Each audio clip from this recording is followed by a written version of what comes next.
Cary Harrison Show, CaryHarrison.com. And it is 34 minutes past the hour. Cary Harrison with you, your new best friend. We're going to talk about what's going on in Germany today. Let's not forget World War II. Let's not forget we were one of the occupiers, along with the Brits, along with the French, along with the Soviets, who ran Germany for decades and decades, which is one of the famous moments where JFK showed up and said he was not that he was a Berliner, but mispronounced it. And the particular way of saying Berliner, which is I'm a Berliner, is a Berliner. He said Berliner, which is a jelly donut. And that caused a lot of Republicans at the time to laugh and giggle. Nonetheless, the wall was up and there are tunnels underneath, and I'll tell you about those some other time.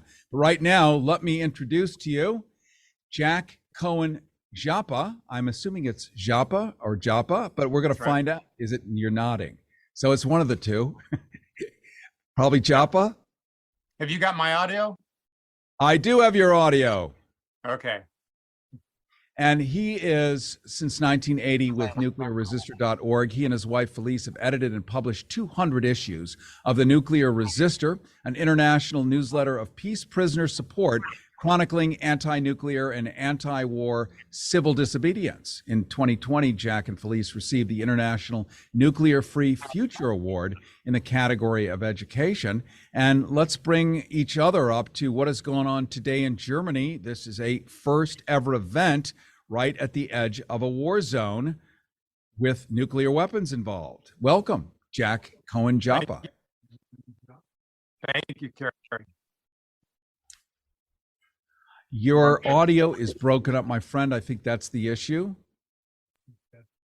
So let's try again. We're trying to get in. Okay, that's digital soup. What I'm going to have you do is log out and log back in, and it should clear your cache, if you don't mind terribly. Okay, cool. So I'll just give you the backstory on what we're going to talk about here. Amidst heightened nuclear tension between NATO and Russia in Europe, U.S. peace activist John LaForge entered a German prison today. If you're listening to this as a podcast several days from now, let's just say it was more or less today, happens to be January 10th, 2023 today. He entered a German prison to serve jail time there for protests against a U.S. nuclear weapons unit stockpiled at Germany's Büchel Air Force Base, 80 miles southeast of Cologne. LaForge entered in Hamburg as the first ever American imprisoned for a nuclear weapons protest in Germany. This is a big deal. The 66-year-old guy from Minnesota, he's a native there, co-director of Nuke Watch, the Wisconsin-based advocacy and action group, was convicted of trespass for joining two go-in actions. We would call that I guess it's sort of a breaking and enter, but it's going on to a military base. This is a U.S. military base in Germany, not a German military base, a U.S. military base. So he joined two go-in actions at it's a German air base technically. Let's just say it's dressed up as a German one, but it's ours. Back in 2018, one of the actions involved entering the base and climbing atop a bunker that likely housed some of the approximately 20 U.S. B-61 thermonuclear gravity bombs stationed there. 20 B-61 thermonuclear gravity bombs stationed there. Imagine if even one went off. What would be left of Germany and what would happen to the entire food supply of Europe? We have to remember what a nuclear bomb does. Germany's regional court in Koblenz affirmed his conviction, lowered the penalty from $1,500 to like $600 or 50 daily rates. He said he would not pay it. Instead, in his appeal, his defense was crime prevention. In other words, using the nukes, or by exposing the fact that there were nukes there, he was preventing a crime, and it hasn't gone to their version of Supreme Court yet. So that's going to be very interesting to see how they rule on that, they being an ally, they being part of NATO. So we'll see what that is. Both courts ruled against a hearing from an expert witness who had volunteered to explain the international treaties that prohibit any planning for mass destruction. Oh, let me say that again. We're talking about ex-Nazis here. So there is a treaty, says that there is a prohibition against any planning for mass destruction, including our own. We're signatories of that. going back to 1980 and 1970, 1990 under George Bush the first. We are signatories to all sorts of things. So you really can't have something for mass destruction if you're a treaty signatory. So you hide it. In addition, the appeal urges Germany's stationing of the U.S. nuclear weapons as a violation of the Treaty of the Non-Proliferation of Nuclear Weapons, NPT, which explicitly forbids any transfer of nuclear weapons between countries that are parties to the treaty, including, ding, ding, both U.S. How's that?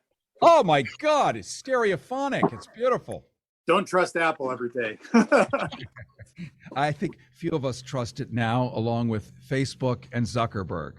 But Yeah. we'll do another show on that someday. Let's talk about this poor guy, or hero, as many would see him, from Minnesota, who is now in prison in Germany for exposing some 20 B-21 gravity-based thermonuclear warheads sitting in the fatherland. Yes. Well, NATO sharing, nuclear sharing is what the United States and NATO call the United States practice of basing our nuclear weapons in 5 NATO nations: Germany, Belgium, Holland, Italy, and Turkey, and maybe also England, where we used to base our own nuclear weapons. This has gone on since at least the 1960s, if not before. And even though the 1970 Treaty on the Non-Proliferation of Nuclear Weapons said that sharing nuclear weapons is against that treaty, even though all of the nuclear powers have signed that treaty, the United States persists in training foreign pilots to fly their airplanes with US nuclear weapons from Europe, putting them on Russia's doorstep. And this is the threat that Russia perceived to their own security that prompted, eventually their invasion of Ukraine, is that, in fact, all of the nuclear powers, with possible exception of China, have made first use part of their policy. So the United States does not forswear that they will be the first ones to use nuclear weapons, nor does Russia. And so we have this unusual, threatening standoff now in Europe. And my friend John LaForge has been organizing people with German peace activists for several years now to protest and demand that the US nukes come home. We have no business stationing our nuclear weapons in other nations. And so John has been arrested a number of times, and it's a consequence of these numerous arrests that he was prosecuted, and he appealed again to the Supreme Court of Germany. But in the meantime, he has to serve a sentence, and he has refused to pay a fine, because for his conscience, to pay a fine would just be to agree that his punishment is warranted. And he doesn't believe that that's true. He believes he engaged in crime prevention, because the crime is the nuclear weapons, and further crime is that they're based in Europe. I'm going to put this into perspective quickly. Cary Harrison with you. This is the Cary Harrison Show. You can get my newsletter at caryharrison.com. Check out my Substack at the caryharrisonfiles.com. We're talking right now to Jack Cohen-Joppa, coordinator at nuclearresistor.org. We remember historically in the 1960s when Khrushchev had a bunch of nukes heading to Cuba, and they were going to be sitting 90 miles off our coast. That was considered unacceptable, unforgivable. No way in a million years is it ever going to happen. No, there's no world in which that's okay. There is no possible exception to why that not only sucks, but it's never going to happen. Thank you very much. Have a nice day. We're talking about the same thing. Now we're putting our nukes in former Nazi Germany, sitting there next to Poland, next to Ukraine, and they're saying the same thing. Wait a minute. We know about these things, and not in a million years are we going to allow this. But I think politically, whoever we are, because you and me, the civilians, we don't know about this stuff. That's the key part. If we all knew, well, there might be something called a vote, democracy, a plebiscite, but it's a big old secret. But they know, and so we're told that the reason for Ukraine is because, well, we're just not sure, but we have to help because, gosh. And so it's that kind of stupid, and yet it can be focused into some of these details where we now have a guy, as of today, put in prison for pointing out these, if I'm not mistaken here, B-21, let me call them what they are here. They are likely 20 B-61 61. thermonuclear gravity bomb stationed there. What is a B-61 thermonuclear gravity bomb? Well, thermonuclear weapons are actually, another name is a hydrogen bomb. They're actually a fission combination fusion weapon. And these are dropped from aircraft and they detonate above the ground and they cause an immense explosion. For instance, if we dropped the size warhead that we're talking about, maybe let's see, if we dial up the B-61, I'm on a great website here called nuclearsecrecy.com, and they've got a whole nuke map. You can find out the consequences of a nuclear weapon in your neighborhood and see what it is. So if we take, I only laugh because the burlesque of it, I mean, it is so unimaginable. It's like watching The Walking Dead and finding out maybe it's real, except what you're saying is real. So thank you. What's that website real again? Yeah, no, nuclearsecrecy.com. So if we dropped your average B-61 Mod 7 340 kiloton bomb, and that's a pretty good sized nuclear weapon. But if it were dropped in South LA, there would be damage from the Hollywood sign down to Long Beach. And the more significant consequence is that the healthcare system in the entire Los Angeles Valley would be entirely overwhelmed with perhaps 250,000 fatalities and nearly 1 million injuries from just one large nuclear weapon detonated over downtown Los Angeles. So if you think the COVID pandemic has challenged our healthcare capacity, imagine the consequences of just one nuclear weapon detonated anywhere in this country or anywhere in the world for that matter. It would severely disrupt the delivery of healthcare, and it would have an unknowable effect on global politics should just one nuclear weapon be used. I know I would be out in the street demanding that our nation not join in that party,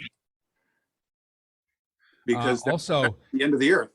To your point, Jack Cohen-Joppa, once that nuclear weapon went off, apart from all of the primary, secondary, tertiary issues, political, geopolitical, then there's the water supply, which is now permanently tainted. The half-life of these radiolytic properties could be 500,000 years. So that means you're exposed to whatever you touch, which can keep on giving its love for 500,000 generations of broken DNA, just mayhem forever. So it's not just boom, okay, we're going to go sweep up the ashes. The ashes can last 500 generations. Yeah, that's true. Yeah. And the impact on individual human health for generations persists as well. So let's talk a little bit about what the Germans are saying. The German people, they have a different kind of media. After World War II, we made sure that they did have, as close as we could make it and as close as they've been able to hold on to it, a news service that is not highly corrupted by a government or corporate interference. They tend to bravely do stories on their own crummy government's behavior, on their former SS, stuff that we wouldn't dare in a million years see here. But you can get updates on what's going on Capitol Hill by watching Deutsche Welle in Germany, like really competent news. And they're not afraid because they're able to do that because we did invite them to do so. What are they saying about an American being put in prison for talking about nukes on their soil? They're not big lovers of having our nukes on their soil, from what I understand. That's what I understand also. In fact, the German parliament a few years ago even expressed their sense of parliament that they would like to see Germany withdraw from this nuclear sharing agreement with the United States. So there's clearly support for the withdrawal of US nuclear weapons. How that might have changed in the last year in terms of public opinion, I'm not sure, but I doubt that it has been diminished very much because the people that are on the front line understand that they're the ones that are on the front line. They're the ones that will suffer the consequences if the war in Ukraine spreads any farther because someone decides to escalate with nuclear weapons. They know that they're going to be the ones to suffer. They're the sponge to absorb, what's being thrown from our adversaries. So it's pretty clear that they're not fond of US nuclear weapons there, but in every country, there are a lot of militarists who believe that might makes right and believe that that's the only way to defend their future is to threaten the destruction of everybody else. And I question the wisdom of that perspective. Well, we know from just communal living, if you've ever gone camping and you're with 4 people and you decide to take a whiz in someone's tent, it doesn't go well. So this idea that you get to do whatever you want because it's going to get everyone else to behave, no, it's just not cool. And they dig a latrine away from the tents for the same reason. They don't want to be poisoned by your particular appetites. And that's what this is. And as we learned with the Nixon administration, famously Watergate, which probably was the great wake-up call for many people in a certain generation, follow the money. There is so much money, so much cash flow in just doing this kind of behavior, whether it's ever used or not. Like, why would you build these B-61 gravity-based thermonuclear weapons if you planned, seriously, never to use them? That seems like a silly expense when you could buy books and, I don't know, food and maybe some light rail.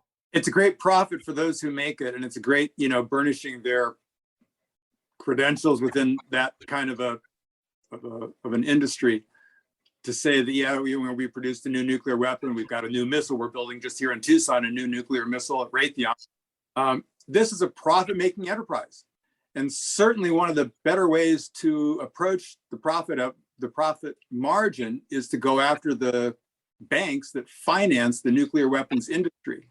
And there's a whole campaign in Europe that's stronger currently in Europe than in the United States called Don't Bank on the Bomb. Just Google that, Don't Bank on the Bomb, and you'll find a whole network and a whole list of resources for how you can approach your financial institution and say, do you have any investments in this list of corporations that are involved in nuclear weapons? Because we think that that's an immoral and illegal thing to do under the Treaty on the Prohibition of Nuclear Weapons that will be now 2 years old on January 22nd. The United States has not signed on to this treaty, but its provisions affect the United States by delegitimizing the idea of nuclear deterrence. And so here we are as a society. We face, twin existential crises of climate change and nuclear war and nuclear extinction. That latter existential threat is pretty easy to solve. We disarm nuclear weapons, and then we could use that money for mitigation and accommodation for climate change. So the idea that there's any useful purpose in continuing to expand our nuclear arsenal and modernize it, which is what all of the nuclear nations are now doing, is modernizing their production and delivery capacity for nuclear weapons, that only tempts that other existential threat of global annihilation. That's the easy one to solve. We have the solution. It's called the Treaty on the Prohibition of Nuclear Weapons, and that's what my friend John LaForge, he was at the first meeting of the states parties in Vienna last summer. Those countries that have agreed that they will never possess nuclear weapons and that they will take all the effort that they have to universalize that prohibition. So they bring the discussion of nuclear weapons into all the international fora that these countries are a part of that also involve the United States. And before they settle down to business, they say, by the way, you have these nuclear weapons that are really getting in the way of humanity, and we would like you to get rid of them. And now if you'd like to talk about something else, we will, but this is also on the table. You are awesome, and I really appreciate, as we come to the end of the show, talking to you, Jack Cohen-Joppa, coordinator at Nuclear Resistor, one word, nuclearresistor.org, nuclearresistor.org. Since 1980, Jack and his wife Felice have edited and published, there's some oldie Englishy for you, 200 issues of the Nuclear Resistor, an international newsletter of peace, prisoner support, chronicling anti-nuclear and anti-war civil disobedience. And in 2020, Jack and Felice received the International Nuclear Free Future Award in the category of education. I want to thank you so much for having come on today and explaining the inexplicable and bringing forth the idea of an immodern nuclear weapon somehow being distasteful. I got to wrap my head around that one. I thank you, my friend. We look forward to talking to you again. Thanks, Cary. All right. Cary Harrison with you. This is the Cary Harrison Show, wrapping up here.